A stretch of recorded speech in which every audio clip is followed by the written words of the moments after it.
എല്ലാവർക്കും രാമായണ മാസം 30-ാം ദിവസത്തിലേക്ക് സ്വാഗതം. ഇന്ന് രാമരാവണ യുദ്ധത്തിലേക്ക് കടക്കുകയാണ്. രാക്ഷസ രാജാവായ രാവണൻ യുദ്ധത്തിന് പുറപ്പെട്ടു. ആ സമയത്ത് പ്രധാന സൈന്യം യുദ്ധത്തിന് തയ്യാറായി പോർക്കളത്തിലെത്തി. ലങ്കേശ്വരനെ സഹായിക്കാനായി 10 പടനായകന്മാർ അസംഖ്യം ചതുരംഗപ്പടയോടുകൂടി വന്ന് രാവണനെ വണങ്ങിയിട്ട് യുദ്ധത്തിന് പുറപ്പെട്ടു. സമുദ്രം പോലെ പരന്നു വരുന്ന പെരുമ്പട കണ്ടിട്ട് ഹനുമാൻ തുടങ്ങിയ വാനരന്മാർ ഭയന്നു പിൻവാങ്ങി. അപ്പോൾ നീതിമാനായ ശ്രീരാമൻ പറഞ്ഞു, വാനരവീരന്മാരെ, നിങ്ങളാരും അഭിമാനം കരുതി ഇവരെ എതിർക്കരുത്. ഞാൻ ഒറ്റയ്ക്ക് തന്നെ പോരാടി ഇവരെ ഒടുക്കിക്കൊള്ളാം. നിങ്ങൾ സന്തോഷത്തോടെ കണ്ടു നിൽക്കിൻ. ഇപ്രകാരം പറഞ്ഞിട്ട് ഒറ്റയ്ക്ക് രാക്ഷസ സേനയുടെ നേരെ ശ്രീരാമൻ അമ്പും വില്ലും ഏന്തിച്ചെന്ന് ശരവർഷം തുടങ്ങി. എത്ര രാക്ഷസന്മാരുണ്ടോ അത്രയും രാമന്മാരുണ്ടെന്ന് തോന്നത്തക്ക വിധം പടക്കളം രാമമയമായി മാറി. എന്തൊരത്ഭുതം! ഓരോ രാക്ഷസനും തോന്നി ശ്രീരാമൻ തന്നോടാണ് പൊരുതുന്നതെന്ന്. 12 നായിക ശ്രീരാമൻ രാക്ഷസപ്പടയോട് യുദ്ധം ചെയ്തു. ശ്രീരാമന്റെ ശരമാരിയിൽ രാവും പകലും തിരിച്ചറിയാൻ കഴിയാതെയായി. രാക്ഷസന്മാർ, വാനരന്മാർ, ഭൂമി, സമുദ്രം, വനം, പർവ്വതം എന്നിവയെല്ലാം ശരങ്ങൾ കൊണ്ട് മൂടി. ഭീമാകായന്മാരായ രാക്ഷസന്മാർ, ആനകൾ, കുതിരകൾ, തേരാളികൾ, കാലാൽപ്പട എല്ലാം മരിച്ചു വീണ് പടക്കളം നിറഞ്ഞു. കാളികൂളികൾ, പിശാചുക്കൾ, കബന്ധങ്ങൾ, കാളരാത്രി, നായ, നരി, കഴുകന്മാർ, കാക്കകൾ, പേയ് എന്നിവയുടെ കോലാഹലത്താൽ പോർക്കളം അതിഭീകരമായി. ശ്രീരാമന്റെ വില്ലിലെ മണിനാദം ആകാശത്തിൽ തുടർച്ചയായി മുഴങ്ങി. ദേവന്മാർ, ഗന്ധർവന്മാർ, യക്ഷന്മാർ, അപ്സരസുകൾ, ദേവർഷിയായ നാരദൻ മുതലായ ആകാശ സഞ്ചാരികൾ ആനന്ദത്തോടെ ശ്രീരാമനെ സ്തുതിച്ചു. 12 നാഴിക നേരത്തെ യുദ്ധം കൊണ്ട് രാക്ഷസന്മാരെല്ലാം നിലത്തു വീണു. അപ്പോൾ മേഘത്തിനിടയിൽ നിന്ന് സൂര്യബിംബം പോലെ ശ്രീരാമൻ പ്രത്യക്ഷനായി. ലക്ഷ്മണൻ, വിഭീഷണൻ, സുഗ്രീവൻ, ഹനുമാൻ തുടങ്ങിയവർ ശ്രീരാമന്റെ ചുറ്റും നിന്ന് വന്ദിച്ചു. ശ്രീരാമൻ അവരോട് പറഞ്ഞു, ഇതുപോലെ വേഗത്തിൽ യുദ്ധം ചെയ്യാൻ നാരായണനും ശ്രീ പരമേശ്വരനുമല്ലാതെ മറ്റാരുമില്ലെന്ന് മുമ്പ് തന്നെ ഞാൻ പറഞ്ഞു കേട്ടിട്ടുണ്ട്. ഈ നേരത്ത് ലങ്കയിലെ രാക്ഷസികൾ മുഴുവൻ യുദ്ധത്തിൽ വധിക്കപ്പെട്ട അച്ഛൻ, അനുജൻ, മകൻ, ഭർത്താവ് മുതലായവരെ ചൊല്ലി നിലവിളിക്കാൻ തുടങ്ങി. ഞങ്ങൾക്കിനി ആരാണ് ആശ്രയം? രാവണന്റെ വൃദ്ധയും വിരൂപയുമായ സഹോദരി ശൂർപ്പണഖ രാമനെ കണ്ട് മോഹിച്ചത് നിമിത്തമാണ് ഈ വലിയ ആപത്തിന് കാരണം. ഇതിന് മറ്റു കാരണമൊന്നുമില്ല. ആലോചിച്ചാൽ ശൂർപ്പണഖ ഇതിൽ കുറ്റക്കാരിയല്ല. ഭ്രാന്തൻ രാജാവായ രാവണനാണ് ഇതിനെല്ലാം കാരണം. 3.25 നാഴിക കൊണ്ട് ഖരാദികളെ വധിച്ചതും ഇന്ദ്രപുത്രനായ ബാലിയെ വധിച്ച് സുഗ്രീവനെ രാജാവായി വാഴിച്ചതും ഹനുമാൻ ഇവിടെ വന്ന് കാട്ടിയ പരാക്രമങ്ങളും സമുദ്രത്തിൽ ചിറകെട്ടി ഇക്കരയ്ക്കെത്തിയതും കാണുമ്പോൾ നമുക്ക് തോന്നിയതെല്ലാം ശരി തന്നെ. ആപത്ത് കാലത്ത് നല്ല വിചാരം ഉണ്ടാവുകയില്ല. തോന്നിയില്ലെങ്കിൽ അന്ന് വിഭീഷണൻ നല്ലത് പറഞ്ഞു കൊടുത്തതല്ലേ? അഹങ്കാരമത്തനായ ഇവൻ അത് ധിക്കരിച്ചു തള്ളി. വിഭീഷണൻ നല്ലവനും വിവേകമുള്ളവനുമാണ്. സത്യസന്ധനായ അവന് മേലിൽ നല്ലത് വരും. നീചനായ ഇവൻ സ്വന്തം വംശനാശത്തിനും തന്റെ മരണത്തിനുമാണ് ഇതൊക്കെ ചെയ്തത്. നല്ല പുത്രന്മാർ, അനുജന്മാർ, മന്ത്രിമാർ മുതലായവരെ എല്ലാം ഇവൻ കൊല്ലിച്ചു. ഇതിനൊക്കെ ഇവൻ അനുഭവിക്കും. പണ്ട് ഇവൻ ചെയ്തത് മുഴുവൻ മറന്നുപോയോ? ബ്രഹ്മസ്വവും ദേവസ്വവും എല്ലാം മര്യാദയില്ലാതെ ഇവൻ കൈവശമാക്കി. ഈ ദുഷ്ടൻ നാട്ടിലെ പ്രജകളെ ഉപദ്രവിച്ച് കാട്ടിലേക്ക് ഓടിച്ചു. അന്യായമായി ദിവസവും സമ്പത്ത് സമ്പാദിക്കുകയും മിത്രങ്ങളെ വെറുക്കുകയും ബ്രാഹ്മണരെ വധിക്കുകയും ധർമ്മിഷ്ഠന്മാരുടെ മുതലെല്ലാം കൈയടക്കുകയും ഗുരുജനങ്ങളെ നിന്ദിച്ച് അവരുടെ വെറുപ്പ് തേടുകയും ചെയ്ത ഇവൻ ആരോടും ഒരിക്കലും കാരുണ്യം കാട്ടിയിരുന്നില്ല. ഈ മഹാഭാവി ചെയ്ത ദുഷ്പ്രവർത്തികൾ നിമിത്തം ഇവൻ നമ്മയും ദുഃഖത്തിലാഴ്ത്തി. ലങ്കാനഗരത്തിലെ സ്ത്രീകളുടെ വിലാപം കേട്ട് ദുഃഖാർത്തനായ രാവണൻ, എങ്കിൽ നാം ഇതാ ശത്രുക്കളെ കൊന്നൊടുക്കാൻ യുദ്ധത്തിന് പുറപ്പെടുന്നു. അത് കേട്ട് വിരൂപാക്ഷൻ, മഹോദരൻ, മഹാപാർഷ്യൻ എന്നിവർ വടക്കേ ഗോപുരത്തിലൂടെ പുറത്തു കടന്ന് വാനരപ്പടയ്ക്ക് നേരെ യുദ്ധം തുടങ്ങി. ദുർനിമിത്തങ്ങൾ കണ്ടതൊന്നും വകവയ്ക്കാതെ രാവണൻ ഗോപുരവാതിലിന് പുറത്തു വന്നു. വാനരന്മാർ ഉറച്ചുനിന്ന് രാക്ഷസരെ നേരിട്ടു. രാക്ഷസന്മാരും ശക്തിയായി പൊരുതി. സുഗ്രീവനും വിരൂപാക്ഷനും തമ്മിൽ ഉഗ്രമായി പോരാടി. തന്റെ വാഹനമായ ആനയെ സുഗ്രീവൻ കൊന്നത് കണ്ട് വിരൂപാക്ഷൻ വാളും പരിചയമായി സുഗ്രീവന്റെ നേരെ പാഞ്ഞു ചെന്നു. സുഗ്രീവൻ ഒരു കുന്നെടുത്ത് അയാളുടെ നേർക്കെറിഞ്ഞു. നന്നായി എന്ന് പറഞ്ഞുകൊണ്ട് വിരൂപാക്ഷൻ സുഗ്രീവന്റെ മാറിൽ വെട്ടി. വർദ്ധിച്ച കോപത്തോടെ സുഗ്രീവൻ വിരൂപാക്ഷന്റെ നിരയിൽ ആഞ്ഞടിച്ച് അവനെ കൊന്നു. തുടർന്ന് തേരിൽ കയറി തന്നെ ആക്രമിക്കാമെന്ന മഹോദരന്റെ തേര് തകർത്ത് അവനെയും വധിച്ചു. അപ്പോൾ കോപത്തോടെ പാഞ്ഞെടുത്ത മഹാപാർശ്വനെ അങ്കദൻ കാലപുരിക്കയച്ചു. അന്നേരം രാവണൻ കണ്ണുകൾ ഉയർത്തി നോക്കി. പോർക്കലി പൂണ്ടെത്തിയ രാവണൻ കവികളെ താമസാസ്ത്രം കൊണ്ട് വീഴ്ത്തി. ശ്രീരാമൻ ഐന്ദ്രാസ്ത്രം കൊണ്ടും താമസാസ്ത്രത്തെ തടുത്തു. പിന്നീട് രാവണൻ അയച്ച അസുരാസ്ത്രമേറ്റ് വാനരന്മാരെല്ലാം തളർന്നു. ആന, പന്നി, കോഴി, കുറുക്കൻ, പട്ടി, പാമ്പ്, കാട്ടുപോത്ത്, കാക്ക, വാനരൻ, കുരങ്ങ്, സിംഹം, രുരു, ചെന്നായ്, കഴുകൻ എന്നിവയുടെ മുഖങ്ങളോട് കൂടിയതും മുൾത്തടി, പട്ടസം, വേല്, വെൺമഴു, വാൾ, ശൂലം, കുന്തം, അമ്പ് എന്നീ ആയുധങ്ങൾ വർഷിക്കുന്നതുമായ അസുരാസ്ത്രം പടക്കളം മുഴുവൻ വ്യാപിച്ചപ്പോൾ അതിനെതിരെ ശ്രീരാമൻ ആഗ്നേയാസ്ത്രം പ്രയോഗിച്ചു. കത്തുന്ന തീക്കൊള്ളികൾ, മിന്നൽ, നക്ഷത്രങ്ങൾ, ചന്ദ്രൻ, സൂര്യൻ, അഗ്നി എന്നീ രൂപങ്ങളിൽ പ്രകാശമയമായ ആഗ്നേയാസ്ത്രത്തിന്റെ മുമ്പിൽ അസുരാസ്ത്രം പരാജിതമായി. അപ്പോൾ മയം നൽകിയ വലിയൊരായുധം രാവണൻ പ്രയോഗിച്ചു. അത് ശ്രീരാമൻ ഗന്ധർവാസ്ത്രം കൊണ്ട് ശാന്തമാക്കി. തുടർന്ന് രാവണൻ ശൗര്യാസ്ത്രം തൊടുത്തു.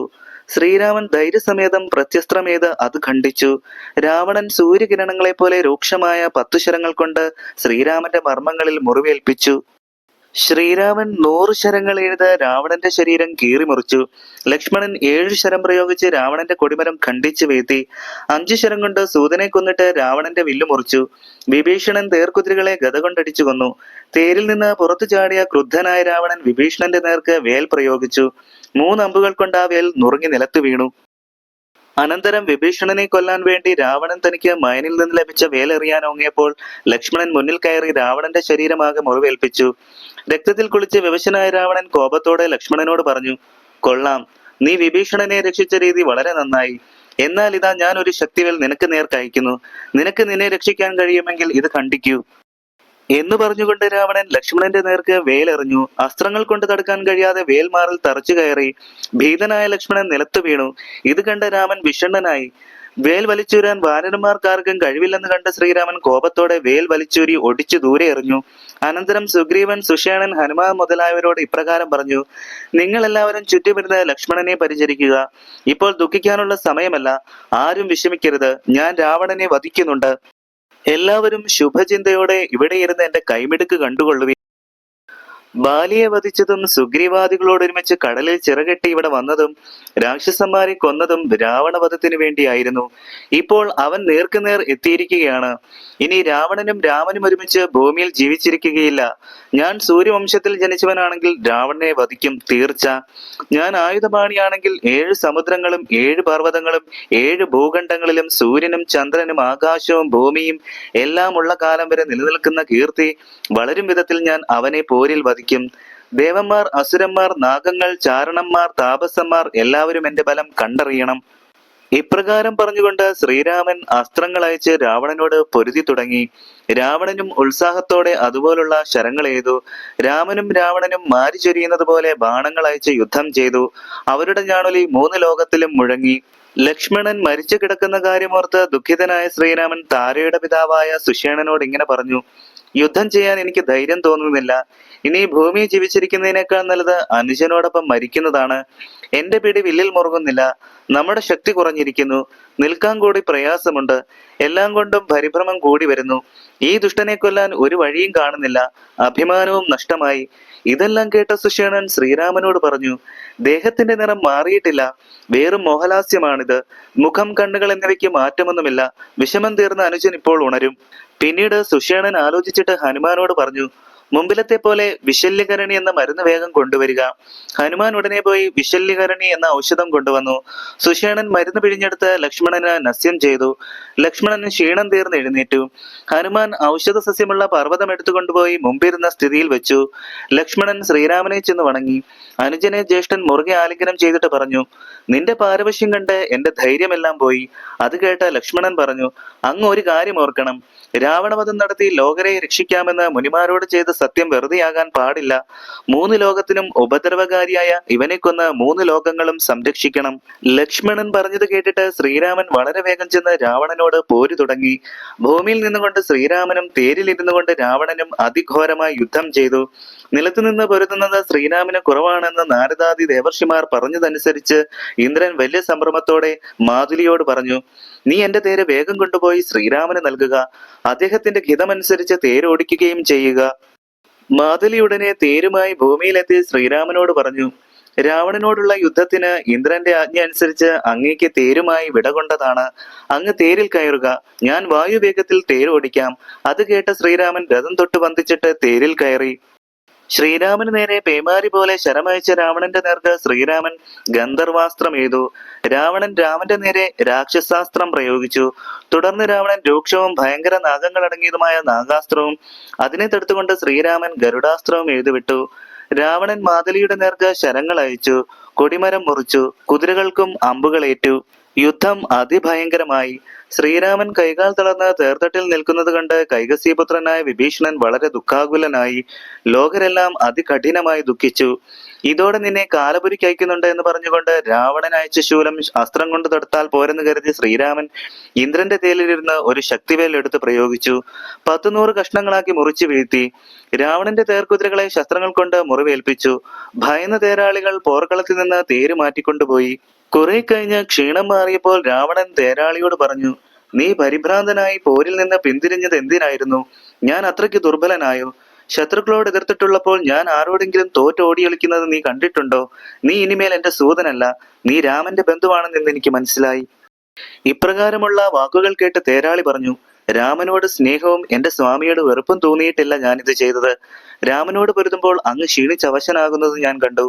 അങ്ങയോട് വളരെ സ്നേഹമുള്ളതിനാൽ അല്പനേരം പോർക്കളത്തിൽ നിന്ന് മാറി നിന്നിട്ട് വീണ്ടും പോരിന് പോകാമെന്ന് കരുതി ഞാൻ തേര് മാറ്റി നിർത്തിയതാണ്. മഹാരഥന്മാരുടെയും തേർക്കുതിരകളുടെയും ക്ഷീണം, പോർക്കളത്തിന്റെ നിമോന്നത സ്ഥിതി, ശത്രുക്കളുടെ ജയപരാജയകാലം എന്നിവയെല്ലാം യഥാസമയം മനസ്സിലാക്കി തേരോടിക്കുന്നവനാണ് സമർത്ഥനായ തേരാളി. ഇത് കേട്ട് സന്തുഷ്ടനായ രാവണൻ സൂതനെ ആലിംഗനം ചെയ്തിട്ട് തന്റെ കൈവള അവന് സമ്മാനമായി നൽകിയതിനു ശേഷം പറഞ്ഞു, ഇനി വേഗം തേര് കൂട്ടുക. ഇനി ഒന്നുകൊണ്ടും ഞാൻ പിന്മാറുന്നതല്ല. ഇന്നോ നാളെ യുദ്ധത്തിൽ 2-1 തീർച്ചയാകും. സൂതൻ അതിവേഗം തേരോടിച്ച് പോർക്കളത്തിലെത്തി. രാമനും അതികോപത്തോടെ പോര് തുടങ്ങി. ഇരുവരും തമ്മിലേറ്റ് പൊരുതിയപ്പോൾ എല്ലായിടവും അമ്പുകൾ കൊണ്ട് നിറഞ്ഞു. ഭയങ്കരമായ യുദ്ധം നടക്കുന്നതിനിടയിൽ എങ്ങനെയെന്നറിഞ്ഞുകൂടാ, ആകാശത്തു നിന്ന് സൂര്യതുല്യമായ ശോഭയുള്ള അഗസ്ത്യ മഹർഷി ശ്രീരാമന്റെ തേരിൽ വന്നിറങ്ങി. ശ്രീരാമൻ മഹർഷിയെ വന്ദിച്ചു. അഗസ്ത്യ മഹർഷി സന്തോഷപൂർവ്വം ശ്രീരാമനോട് പറഞ്ഞു, നിന്റെ അഭ്യുദയത്തിനാണ് ഞാനിപ്പോൾ ഇവിടെ വന്നത്.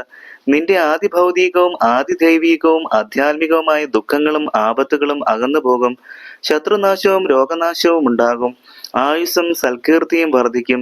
അതിനുവേണ്ടി അത്യുത്തമമായ ആദിത്യ ഹൃദയമന്ത്രം നിത്യവും ജപിക്കുക. ദേവന്മാർ, അസുരന്മാർ, നാഗങ്ങൾ, ചാരണന്മാർ, കിന്നരന്മാർ, താപസന്മാർ, ഗുഹ്യകർ, യക്ഷന്മാർ, രക്ഷസുകൾ, കിംപുരുഷന്മാർ, അപ്സരസുകൾ, മനുഷ്യർ തുടങ്ങിയവരെല്ലാം അഭ്യുദയത്തിനു വേണ്ടി സൂര്യനെയാണ് ഭജിക്കുന്നത്. ആദിത്യദേവൻ തന്നെയാണ് സകല ദേവകളും.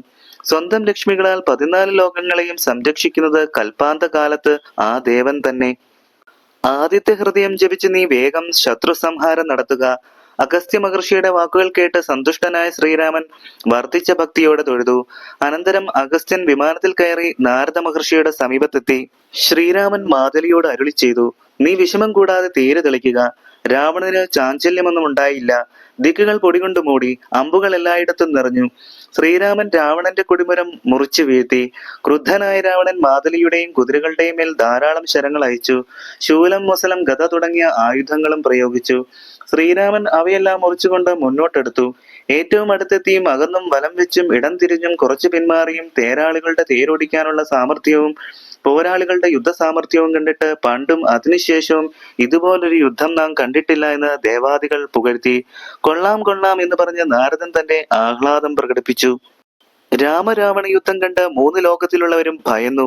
വായു അടങ്ങി, സൂര്യൻ മറഞ്ഞു, ഭൂമി കുലുങ്ങി, സമുദ്രം ഇളകി മറിഞ്ഞു, പാതാളവാസികൾ നടുങ്ങി. സമുദ്രം സമുദ്രത്തോടും ആകാശം ആകാശത്തോടും പൊരുതിയാൽ പോലും രാമരാവണ യുദ്ധത്തിന് തുല്യമാവുകയില്ല.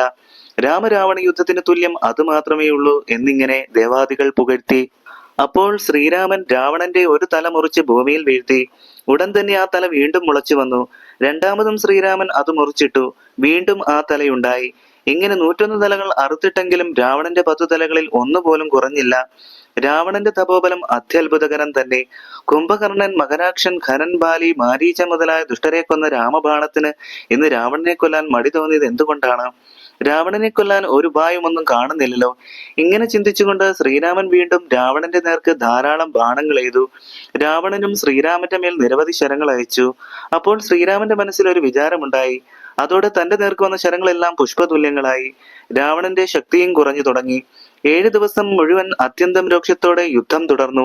അപ്പോൾ മാതലി തൊഴുതുകൊണ്ട് ശ്രീരാമനോട് പറഞ്ഞു, അങ്ങൊട്ടും വിഷമിക്കരുത്. മുമ്പ് അഗസ്ത്യ മഹർഷി ഉപദേശിച്ച ബ്രഹ്മാസ്ത്രം കൊണ്ട് ഇവനെ വധിക്കാൻ കഴിയും. മാതലി പറഞ്ഞത് കേട്ടിട്ട് ശ്രീരാമൻ പറഞ്ഞു, നീ എന്നോട് പറഞ്ഞത് നന്നായി. ഇന്നു തന്നെ ഞാൻ രാവണനെ കൊല്ലുന്നുണ്ട്. ഇങ്ങനെ പറഞ്ഞുകൊണ്ട് ശ്രീരാമൻ ബ്രഹ്മാസ്ത്രം എടുത്തു തൊടുത്തു. സൂര്യനും അഗ്നിയും അസ്ത്രത്തിന്റെ മുനയിലും വായുവും തൂവലും മന്ദരം മേരു എന്നീ പർവ്വതങ്ങൾ മധ്യവുമായിട്ടുള്ള ലോകം മുഴുവൻ പ്രകാശിപ്പിക്കുന്ന ബ്രഹ്മാസ്ത്രം വിശ്വാസത്തോടും ഭക്തിയോടും കൂടി ജപിച്ച് ശ്രീരാമൻ രാവണന്റെ നേർക്കയച്ചു. രാവണന്റെ ഹൃദയം പിളർന്നതിനു ശേഷം ഭൂമിയെ ഭേദിച്ച് കടലിലെത്തി മുങ്ങി ചോര കഴുകിക്കളഞ്ഞതിനു ശേഷം വായുവേഗത്തിൽ വന്ന ശരം ശ്രീരാമന്റെ ആവനാഴിയിൽ പ്രവേശിച്ചത് അത്ഭുതകരമായി എല്ലാവർക്കും തോന്നി. വൻമരം വീഴുന്ന പോലെ രാവണൻ തേരിൽ നിന്ന് മറിഞ്ഞു വീണു. സന്തുഷ്ടരായ ദേവന്മാർ കൽപ്പകവൃക്ഷത്തിലെ പുതുപൂക്കൾ ശ്രീരാമന്റെ ശിരസിൽ ചൊരിഞ്ഞു. ഇന്ദ്രന്റെ കണ്ണുകളെല്ലാം തെളിഞ്ഞു. ബ്രഹ്മാവും സന്തുഷ്ടനായി. സൂര്യൻ നേരെ ഉദിച്ചു. വായു മന്ദമായി വീശി തുടങ്ങി. അഗ്നി നന്നായി ജ്വലിച്ചു. 14 ലോകങ്ങളും പ്രകാശമാനമായി. ദുഃഖമകന്ന താപസന്മാർ ജയ ജയ ശബ്ദത്തോടെ രാമനെ പുകഴ്ത്തി. ശേഷിച്ച രാക്ഷസ സൈന്യം ഓടി ലങ്കയ്ക്കകത്ത് കയറി വിലപിക്കാൻ തുടങ്ങി. സുഗ്രീവൻ, ഹനുമാൻ, നീലൻ, അങ്കദൻ തുടങ്ങിയ മർക്കട വീരന്മാർ ആർത്ത് വിളിച്ച് ശ്രീരാമനെ പുകഴ്ത്തി. ജ്യേഷ്ഠൻ മരിച്ചു വീണത് കണ്ട് പരിഭ്രമത്തോടെ വിഭീഷണൻ അടുത്തു ചെന്നിരുന്ന് ദുഃഖത്തോടെ വിലപിക്കാൻ തുടങ്ങി. വിധിബലം കൊണ്ടാണ് ഇതൊക്കെ സംഭവിച്ചത്. ഇതെല്ലാം ഞാൻ മുമ്പ് പറഞ്ഞതാണ്. ദുരഭിമാനത്താൽ എന്നെ ഉപേക്ഷിച്ചു. മഹത്തായ ശയ്യയിൽ കിടക്കേണ്ട അങ്ങ് നിലത്ത് കിടക്കേണ്ടി വന്നതും ഇതെല്ലാം ഞാൻ കണ്ടനുഭവിക്കേണ്ടി വന്നതും ദൈവഹിതമാണ്. അതൊഴിവാക്കാൻ ആർക്ക് കഴിയും? ഇപ്രകാരം പറയുന്ന വിഭീഷണനോട് ശ്രീരാമൻ പറഞ്ഞു, മഹാശൂരനായ രാവണൻ എന്നോട് നേർക്കുനേർ നിന്ന് നന്നായി പൊരുതിയാണ് മരിച്ചത്. ഇവനെ ചൊല്ലി കരയരുത്. അത് പരലോകപ്രാപ്തനായവന് നന്നല്ല. യുദ്ധത്തിൽ മരിക്കുന്നത് വീരന്മാരായ രാജാക്കന്മാരുടെ ധർമ്മമാണ്. യുദ്ധം ചെയ്തു മരിച്ച വീരസ്വർഗം നേടാൻ സുഹൃത്തുക്കളായിട്ടുള്ളവർക്കേ ഭാഗ്യമുണ്ടാകൂ. ഇവന്റെ ദോഷങ്ങളെല്ലാം ഇതോടെ ഒടുങ്ങി. ഇനി ഇവന്റെ ശേഷക്രിയയ്ക്ക് തയ്യാറാവുക. ഇപ്രകാരം പറഞ്ഞുകൊണ്ടിരിക്കുന്നതിനിടയിൽ കരഞ്ഞുകൊണ്ട് അവിടെ എത്തിയ മണ്ഡോദരി രാവണന്റെ മാറിൽ ബോധം കെട്ട് വീണു. ഉണർന്നപ്പോൾ ദുഃഖത്തോടെ പലതും പറഞ്ഞു വിലപിച്ചു. മറ്റു സ്ത്രീകളും ദുഃഖാർത്തരായി കരഞ്ഞു. അപ്പോൾ ശ്രീരാമൻ വിഭീഷണനോട് ആദരപൂർവ്വം പറഞ്ഞു, ഇനി വേഗം ചിത കൂട്ടി അഗ്നി ജ്വലിപ്പിച്ച് രാവണന്റെ മൃതശരീരം ദഹിപ്പിക്കുക. വിഭീഷണൻ ഇപ്രകാരം പറഞ്ഞു, ഈ ലോകത്ത് ഇവനെ പോലെ ഇത്ര പാപം ചെയ്തവർ വേറെയില്ല. അതിനാൽ ഇവനെ ഞാൻ സംസ്കരിക്കുന്നതിന് യോഗ്യനല്ല. ഈ വാക്കുകൾ കേട്ടിട്ട് വിഭീഷണനോട് ബഹുമാനത്തോടെ ശ്രീരാമൻ പറഞ്ഞു, എന്റെ ശരമേറ്റ് പടക്കളത്തിൽ മരിച്ചു വീണ രാക്ഷസ രാജാവായ രാവണന്റെ പാപങ്ങളെല്ലാം നശിച്ചിരിക്കുന്നു. ഏത് വിധത്തിലുള്ള വിരോധമായാലും അത് മരണം വരെ മാത്രമേ കാണുകയുള്ളൂ. അതിനാൽ ഇവന് വിധിപ്രകാരമുള്ള മരണാനന്തര ക്രിയകൾ ചെയ്യുക. നിനക്കതുകൊണ്ട് ദോഷമൊന്നും ഉണ്ടാവുകയില്ല.